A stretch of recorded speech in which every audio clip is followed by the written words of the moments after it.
All right, welcome back. We continue with the #1 Cochran Sports Showdown, and we're talking football, specifically Steelers. But generally speaking, Anthony Fauci came out and pretty much said to the NFL, it's probably in your best interest that you conduct business in a, quote, hub or bubble city.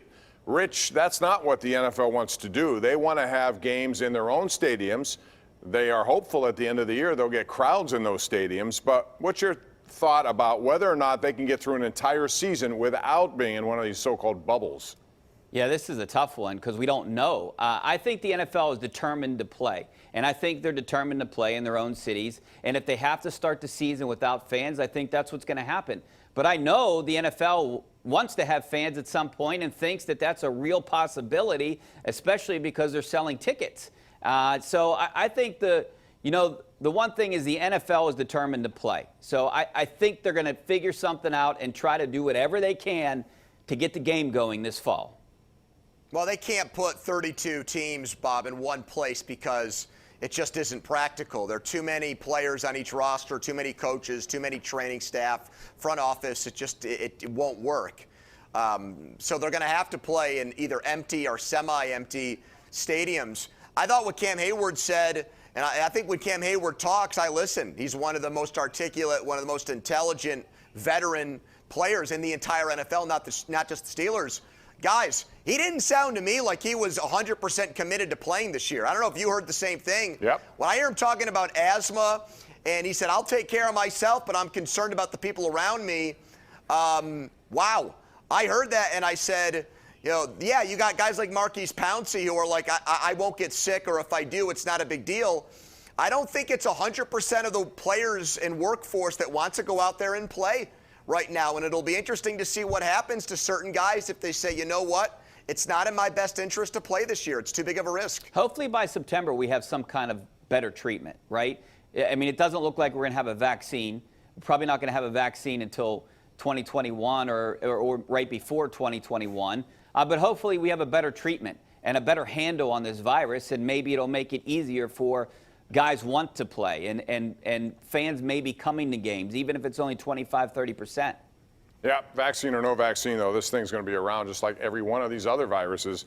Even with a vaccine, it's still out there. You just have to be careful and do whatever you have to do. Now let's talk about some actual sports numbers here. Andrew, Cam Hayward needs a deal, but he's also smart enough to know that because there's uncertainty, he doesn't know what the Steelers have in mind in terms of salary cap moving forward. If this season is wrecked, even 50%, let's say, all of a sudden the dynamics for who they can sign and how much they have available changes. So should the Steelers allow these negotiations to go into the season, which policy-wise they never do, but this may be one year where it may be in their best interest to do it, just to keep things available? Yeah, it's a team policy. It's not an NFL policy. It's really never made sense to me why, once the ball gets kicked off, they're against talking to players about long-term deals. I've never seen the function or utility or worth in that. It's just one of these things that people say the Steelers do it this way, and we've accepted it. And we said the same thing about never trading a first-round pick, and it yielded Minkah Fitzpatrick. So maybe the Steelers should get with the times and make an exception, Bob. To your point, he's in his 30s, Cam Hayward. He's playing at a very high level. But to me, in all honesty, if you are going to have to make very difficult decisions because the salary cap is going to go down, for as much as I like Cam Hayward, I'm not really into giving him a long-term deal when you still have T.J. Watt and Minkah Fitzpatrick on that side of the ball. Those are the two guys you have to keep around long-term. I could go year to year with Cam Hayward. Why can't he be a franchise tag candidate in 2021?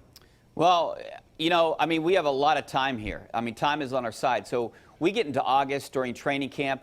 Then we'll know what the outlook is going to be for football, whether there's going to be fans or there's going to be 25% fans, 50% fans, no fans, playing in different cities if you can't play in certain stadiums. We're going to know. And then we're going to know if they can extend him. But, I disagree. I like the Steelers' philosophy here, Pony. I think it doesn't create a distraction. You want the player to go out and play. He knows it's his decision, too. He knows that he didn't come to terms. He walked away from a deal, and he knows what his future is going to be after the season, whether it's with another team or with the Steelers. I like the fact that they stopped negotiations so you could start concentrating on the season. Yeah, but there may be... I don't know. I've seen the Penguins give contract extensions mid-season to guys, and they've won Stanley Cups in those years. So I don't really see why is it only football players get upset or get bothered or or lose their focus because contract negotiations are going on. I've never understood that. All right, we got to go to our segment called Smooth Moves as we go around the horn for this week's Smooth Moves, brought to you by Pittsburgh's largest supplier of the smoothest granite, marble, and quartz countertops. You know them. It's Armina Stone. Rich, your smooth move of the week is? Well, my smooth move goes to my dad. It's Father's Day, and it's always a difficult day for me because we lost him 11 years ago at the age of 56. And there's not a day that goes by that I don't think of him. He taught me to be a good father. I have 2 young daughters, Tegan and Quinn, and I'm proud to be their father, and hopefully he's proud of me. He is. Now, that's very well said, Rich. I'm going to give a shout out to Pitt and West Virginia because it seems like so many other teams can't keep their rivalries going, and they just extended their basketball rivalry for a couple of years, so good for them. That's a no-brainer. It should be done by all of them. I find it ridiculous that we have to talk about this every single year, but yes, it's good to have. All right, guys, thanks. Armina Stone is Pittsburgh's largest supplier of the smoothest granite, marble, and quartz countertops you're going to find anywhere. Check them out at Armina Stone. When we come back, NHL Hub Cities. Who will they be next?